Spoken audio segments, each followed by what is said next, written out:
Hi, Jen. You asked me to recount my history, I guess, in the military in particular.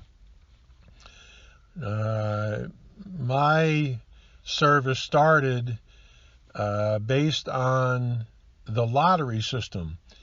Young men, I guess over the age of 18, had been conscripted into the military, whatever the military needed, however many they needed. And I'm not sure what the basis was, but from 1947, the year I was born, until I think 1973, I guess there were enough wars and so forth that they needed to keep conscripting young men into the military.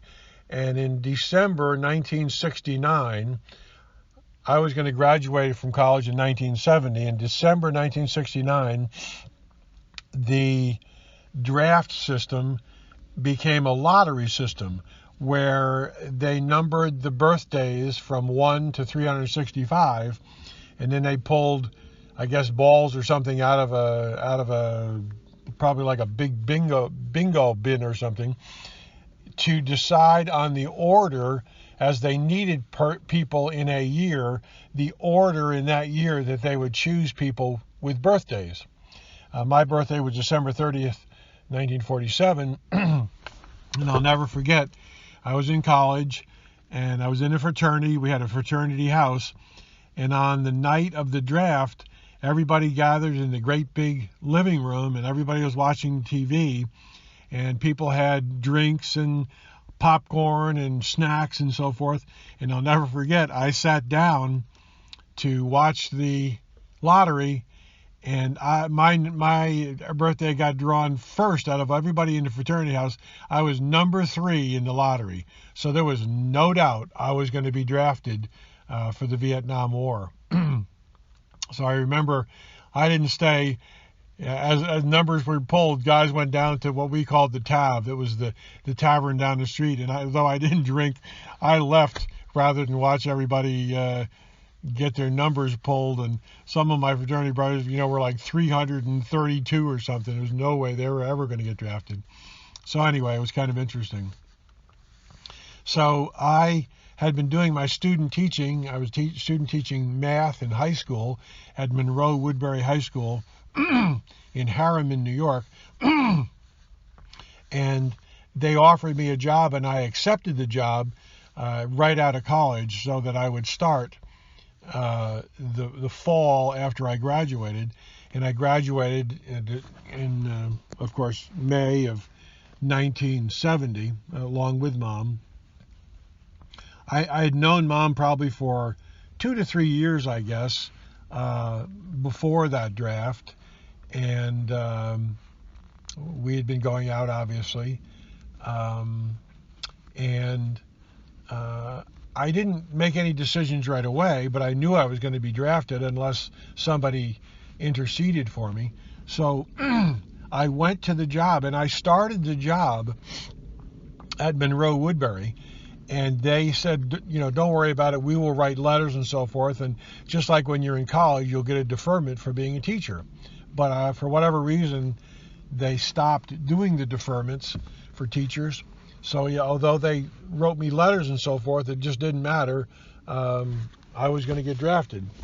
So at one point, I decided, well, maybe I'll just let myself get drafted and go in the Army for a couple years. Didn't sound so bad. And I'll just let myself get drafted. And then I thought about it more, and guys were getting really messed up in Vietnam, obviously, on the ground. So I started talking to people, and somebody put the thought in my mind, hey, why don't you check out the Air Force? You could be a pilot maybe. And what you do is you enlist before you get drafted. So I checked it out, and they told me, yeah, we'll guarantee you what you're going to do when you go into the Air Force before you even enlist. And they told me I could go and take the pilot physicals, which was a very, very demanding physical. So I went to Albany, New York, and I think it was a couple days. Took a long time to go through everything. They put you through a gyroscope and all kinds of physical things to make sure that your body could withstand the G-forces and so forth. And, seriously check out your blood pressure and your eyes and your heart and everything. And I passed everything. Okay, so I was good to go. I could enlist in the Air Force and be a pilot, which sounded pretty exciting now. I mean, after the more I learned, I thought, wow, this is going to really be cool. It gives me a whole new direction in my life. So it came time to go, and I can't remember. I guess I must have taken a flight. I had to go to San Antonio, Texas. So I guess I probably flew down there. I'd never flown anywhere. I'd never really gone many places. I had driven across the country with my parents out to Arizona and back, but I really hadn't traveled all that much. So I was pretty alone, obviously. I was okay. Everything was fine, but I knew my parents couldn't really help me much in making these decisions because they weren't very worldly. I'm sure they probably didn't really want me to go to Vietnam on the ground, so I'm guessing they were cool with me going in the Air Force if I had to go somewhere. So I got off the plane. We took buses over to the Lackland Air Force Base in San Antonio, and I get off the bus and they're lining people up and separating the people and checking in our orders and so forth. And the guy comes to me, he says, Freer, we got no paperwork on you. Why are you here? Why, what's going on? And of course, I didn't know enough to refer them back to my recruiter or anything. I just said, well, what do you mean? I mean, I'm here to be a pilot, and everything. I thought everything was all set. And they said, well, we got no orders for you. We got no paperwork. So here's what we're going to do. We're going to put you in basic training, and then we'll sort everything out. As a college graduate, I was able to go directly into officer training school, not basic training. I shouldn't have had to go through basic training, but I thought, what the heck, it's not the end of the world. It'll be good. It'll be interesting to go through basic training and so forth. So sure enough, they put me into basic training, and I started my life through basic training. I was one of 50 guys in a flight. They called it a flight in training, and we had a crazy drill instructor, of course. And I had a lot of trouble at first because the drill sergeant would get right in your face and the spit flying, and I had a lot of trouble accepting him in my face. So I would fight back pretty hard most of the time. And finally one day he said, Freer, come with me. And I thought, oh my God, what's he going to do, beat me up or something? So he takes me in a room, and as soon as we get in there, he says, all right, look, just relax for a minute, would you please? Look, he said, I'm trying to groom you to be my flight leader, and you fight me at every turn. Would you please just loosen up a little bit? I want you to be my flight leader. I said, oh, that's not what I expected. Okay, fine. So sure enough, I became the leader. I was the flight leader of the 50 guys. You got a picture that everybody lived in just it was like one huge big room of bunk beds and so forth. I got to have my own separate room. I lived all by myself, and I was the flight leader. It was pretty cool. I got to march the guys all around the parade field, and we would march to the mess hall for meals together, and I would march them and give all the commands and everything, walking out separately from everybody else. And of course, it was my responsibility to get everybody through the training. That was one of the big things about the training, was that no man left behind and so forth. And part of the whole package was they wanted you to all become like brothers, so that you felt strongly. You never wanted to leave anybody behind or let anybody fail in training. So it was very much helping everybody all through the training, and that was a lot of my job. As we got closer to the end of basic training, as I recall, I even had orders out of basic training. They told me I was going to be in intelligence, and I was going to be in photo reconnaissance in intelligence, which sounded pretty darn interesting to me. So then I began thinking, well, maybe I'll just go right out of basic training and start my career now. But once again, they called me into an office and said, okay, Freer, we figured you out. We figured out your paperwork. We see what's going on. So here's your choices. You can either keep your orders out of basic training if you want, be an airman, making about $15 a month, or you can go directly into officer training school and be an officer, but you can't be a pilot. We don't need pilots. We need navigators, so you have to be a navigator. So I thought about it a little bit, and I remember when I started out, I was going to make $19,000 as an officer, and I had just left a teaching job where I was getting $7,000 a year. So I thought, oh, that's a pretty good deal. Okay, so all right, I'll be an officer. Although I still wanted to be a pilot, but what the heck. So I said, all right, I'll go into officer training school. So I went directly into officer training school from my last day of basic training. It was unbelievable. I went directly into officer training school. Somewhere along in there, I can't remember exactly when, probably right after basic training, I'm guessing, I was talking to Mom, and she came down to visit me down in Texas. And I believe that's when I probably asked her to marry me, when she came to visit me in Texas, and she said yes. So what I had to look forward to is I had to go all through all through officer training school. Then I would go home, we would get married, and then we would drive across the country to go to navigator training. So that's what happened. I went all through officer training school, no problems. I always remember one of the cool things that you got to do is when you finished officer training school, we went back and we sought out our drill instructor from basic training, and then they had to salute us. It was cool. And I went back and found my drill instructor and had him do that. And of course, he was proud of everything I had achieved. So that was cool. So I graduated from officer training, went home. Mom and I got married. We actually kind of went on our honeymoon up to Woodland Valley, and then it was off to California, which is where navigator training was. And navigator training lasted about a year.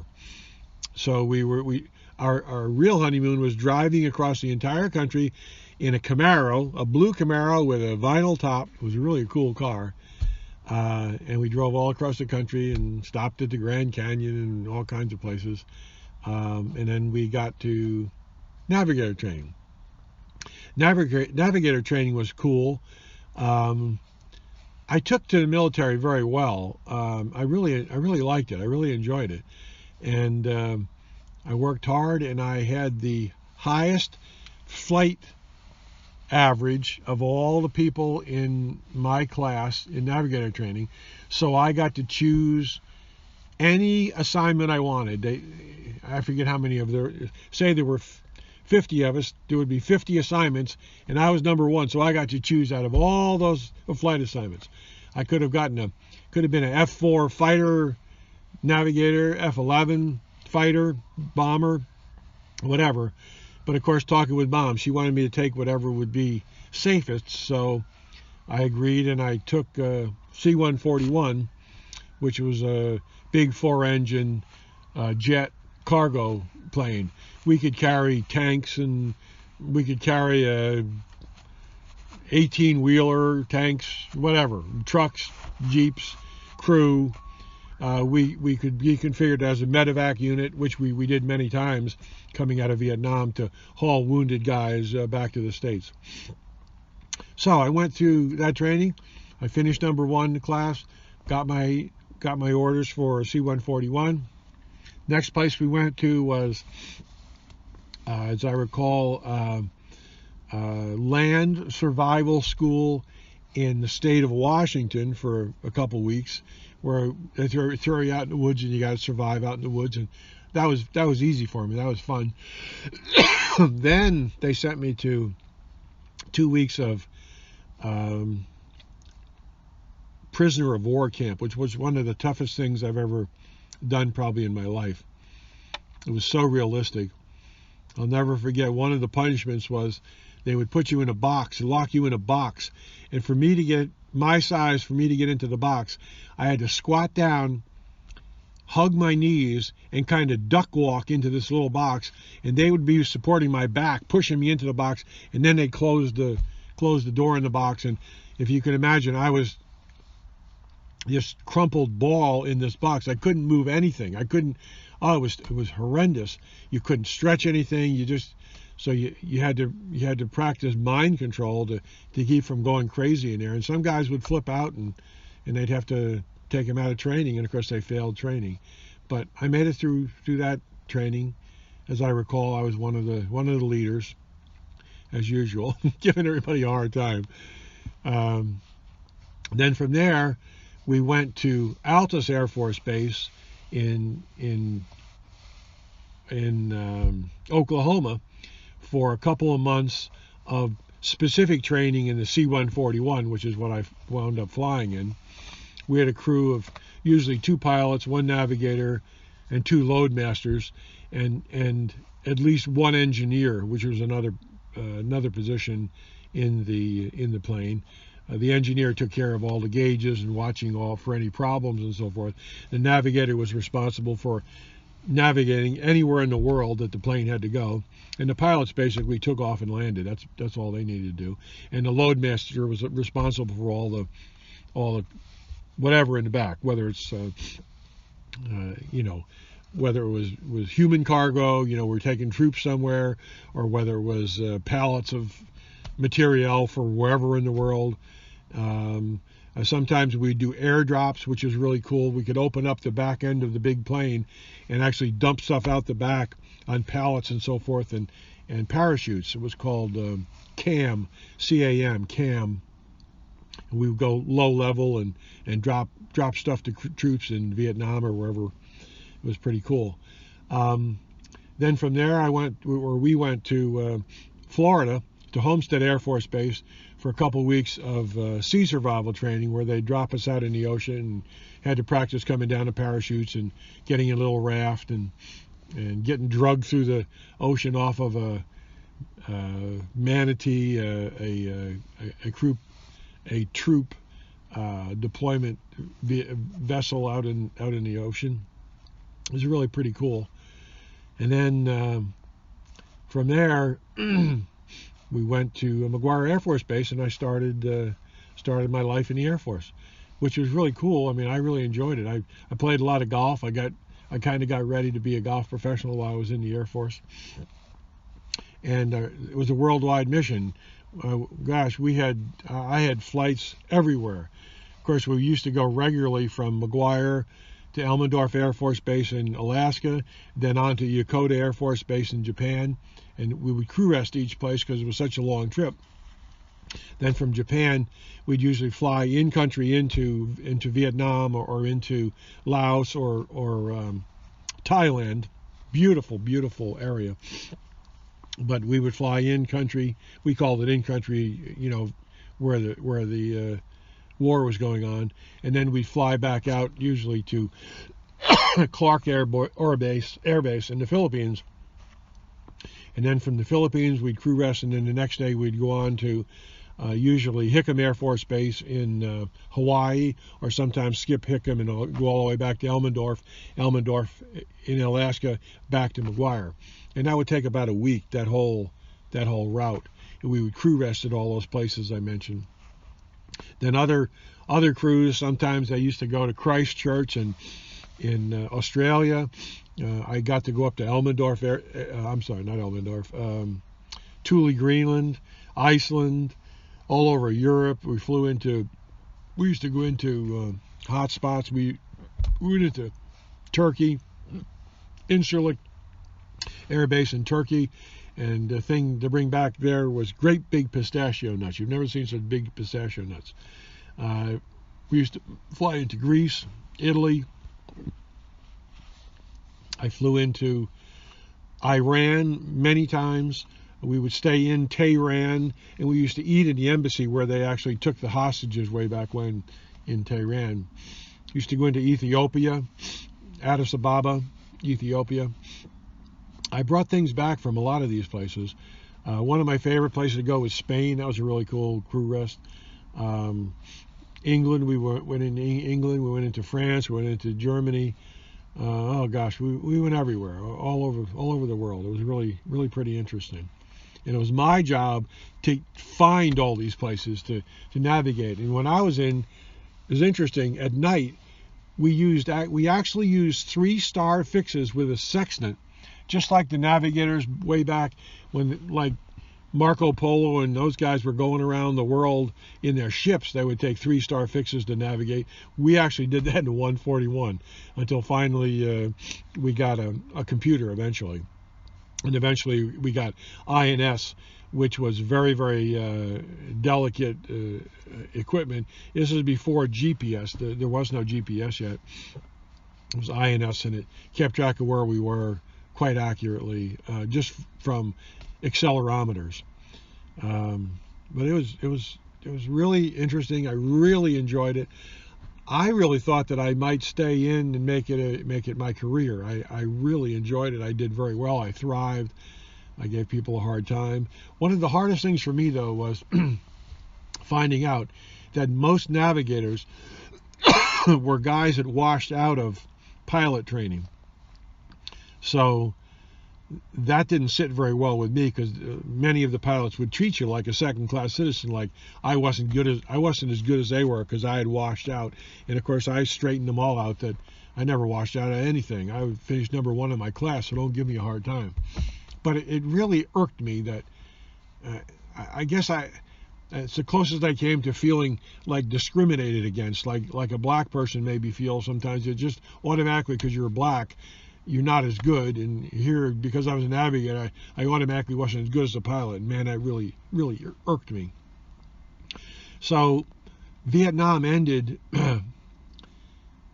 I can't remember exact date, but probably around 1973 or so, Vietnam ended. I can't remember the date.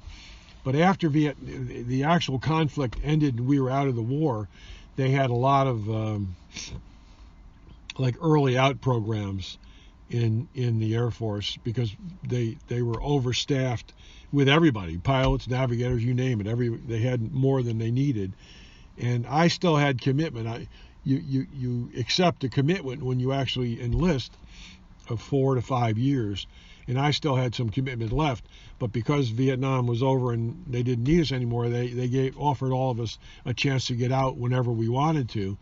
And as soon as Mom heard that, she was like, whoa, let's go, let's get out of here. I don't, she was always worried about me, obviously, when I was gone so much of the time.